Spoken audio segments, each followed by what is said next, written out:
Hello, welcome to Current News. I'm your host, Chris Davis, and today we're going to do a review of Naruto Shippuden.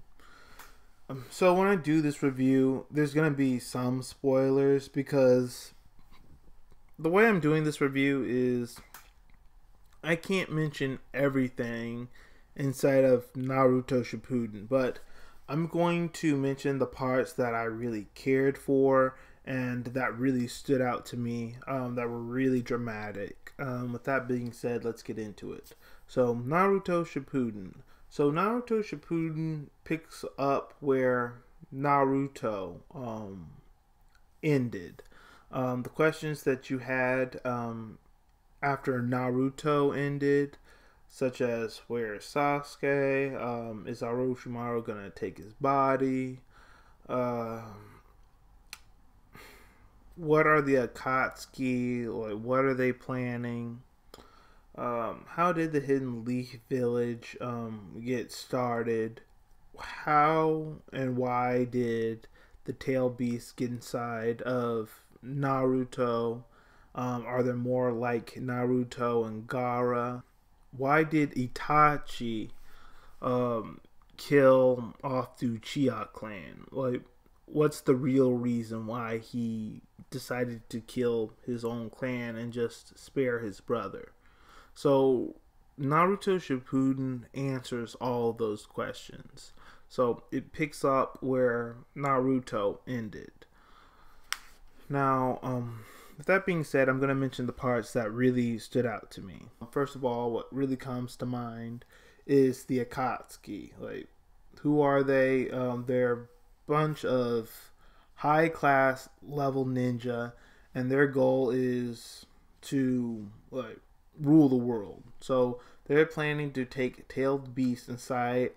Their plan is to take out tailed beast inside of the Jinchuriki and use them for power to control the world. The Akatsuki are really pawns of a bigger scheme, but I'm not going to spoil that. You can watch that in Naruto Shippuden if you really want to know who's the real main antagonist in Naruto Shippuden. But you also learn how the Akatsuki formed, and they formed in a village inside of the land of water. A very small village. It was 3 war orphans who really started the Akatsuki, and after their leader died, that's when their ambition to take over the world started to form. Another part that really stood out to me was them finally finding Sasuke. After 3 years, they finally found him. They want him to come back to the village, but he doesn't want to come back to the village. He wants to kill his brother Itachi for killing his mother, his father, his clan. He wants revenge. He really wants closure. So he doesn't want to go back to the village. At least not at that moment. He wants to kill his brother Itachi for what he did to him. So when Sasuke finally faces Itachi, he learns why Itachi killed the Uchiha clan. He was really coerced into doing it by a village elder by the name of Danzo. He gave Itachi an ultimatum. If you help the village wipe out your clan, you can spare your brother. But if you side with your clan, your brother's going to die. And that's like the real reason like Itachi wiped out the Uchiha clan. Now I guess what you all want to ask is, why would the village elders or this Danzo want the Uchiha clan destroyed? Well, in order for me to answer that question, we have to go way back to the founding of the village. And we also have to talk about the nine-tailed fox attack. So, long story short, before the Hidden Leaf Village was formed, there was 2 rival clans, Senju, Uchiha, and they always fought each other. Hashi Rama, the first Hokage of the Hidden Leaf Village, this is before the village was formed, decided that there should be a truce between the Senju and the Uchiha. If they form together, then the rest of the ninja clans aren't going to stand a chance.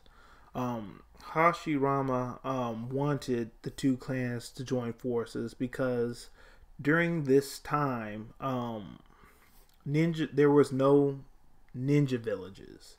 There was no ninja clans working together. It was just really every ninja clan for themselves, and they were always fighting and killing each other. There was high children mortality rate, and Hashi Rama couldn't stand it anymore. He couldn't stand how children had to fight to survive and like fight for their life instead of just being like children. And that's the real reason why he wanted to form the Hidden Leaf Village. So children have time to be kids and they don't have to worry about fighting. So they can just like, so they can live their life as children, and so there can be some peace and harmony between the ninja clans besides this endless cycle, this perpetual conflict of them fighting each other. But anyway, the village is founded, and Hashirama's brother, Tobirama, is still very suspicious of the Uchiha clan.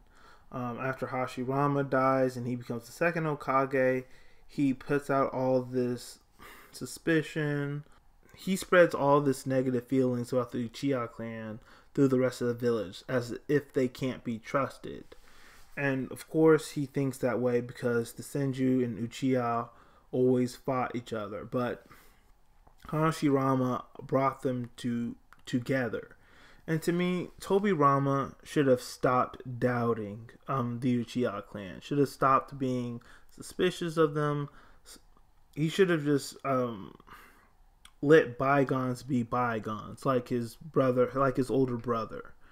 And the reason why I say that is because when Madara Uchiha, the one who was leading the Uchiha clan, when he wanted the Uchiha to leave the village, the rest of the Uchiha said no, and he left by himself. So to me, that should have been more than enough to tell Tobirama or anyone else who had any suspicion of the Uchiha clan they were trustworthy. But Tobirama, he still spreaded all the prejudice against the Uchiha clan. He just couldn't let go of the past, and the rest of the villagers started to discriminate against the Uchiha clan as well. So Sasuke, learning why his village, not his village, but his clan, why his clan was destroyed, really leads him to join the Akatsuki and wanting to complete infinite Tsukiyomi.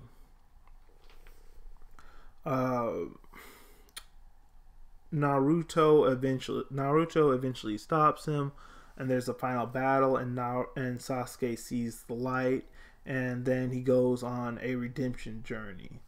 So Sasuke learning why his clan was destroyed, learning him facing his brother, that was a really dramatic and interesting point in the story as well. In Naruto Shippuden, no one is safe. Characters that have been there since the first series, it's possible for them to die off, and you really learn of this when Asuma Saratobi is killed. It's not just that he's killed, it's how he's killed. He's killed by an Akatsuki member, and your heart is like really twisting and retching at this moment because you really cared about this character. I mean, it's just not like they introduced a character in one episode, then he died the next. No, you've been with this character so much through all these episodes, and the creators decided to kill him off, and like you're shocked and you're surprised, and like he's actually gone. So Asuma Saratobi dying, That was a really shocking point in the series, as well as Jiraiya dying to pain. He was the same as Asuma. You assumed that, well, you didn't assume anymore after Asuma died, but you at least thought that he would keep going, that they wouldn't kill him. They wouldn't kill Jiraiya, but they did. Supposedly, he's still alive in Boruto, but that's just a rumor. It's just a suspicion. It's not confirmed yet. Another part in the series that really stood out to me was Naruto learning how he got the fox inside of him. So Naruto learned that he got the fox inside of him because of his mother was the Jinchuriki before he was. And she had the fox taken outside of her by Obito Uchiha, who then took control of the fox to attack the village. And now you see why the village has this sort of suspicion or resentment towards the Uchiha. They thought that the Uchiha were behind the nine-tailed fox attack. But really they weren't. They made a blind assumption. Because of what one person did, they just put a blanket over all of them and said, okay, you all were behind this nine-tailed fox attack. You guys were trying to take over. But when the fox was attacking, the Uchiha clan were not taking over. They were following the third Hokage's orders to evacuate the citizens and made sure that they stayed safe. Now, if the village elders let the Uchiha clan help fight the nine-tailed fox, what I think could have happened was that the Uchiha clan could have taken control of the nine-tailed fox and either made it go away or help seal it back inside of Naruto's mother, Kushina. But because the village elders had this prejudice against the Uchiha, they could never help the rest of the village fight off the nine-tailed fox. The fox was controlled by an Uchiha power, the Sharingan, but that was just one person. I mean, if the Uchiha clan... Okay, let's say that the Uchiha clan were behind the attack. If they were behind the nine-tailed fox attack, why did they follow the third Hokage's orders? Why didn't they not try to take over? That should have told everyone that the Uchiha clan was not behind the attack. That should have told everyone that the Uchiha clan could still be trusted. As I said earlier, if they would have trusted the Uchiha clan, if they would have let them help, if they would have let the Uchiha clan help fight the nine-tailed fox, they could have probably helped lower the casualties, the collateral damage. They could have taken back control of the fox and put him back inside the Jinchuriki. But because the village elders are so prejudiced, they didn't do that. And the fourth Hokage and Kushina, they both die trying to protect Naruto. Also, the fourth Hokage is Naruto's father. Before they die, they perform the Death Reaper seal.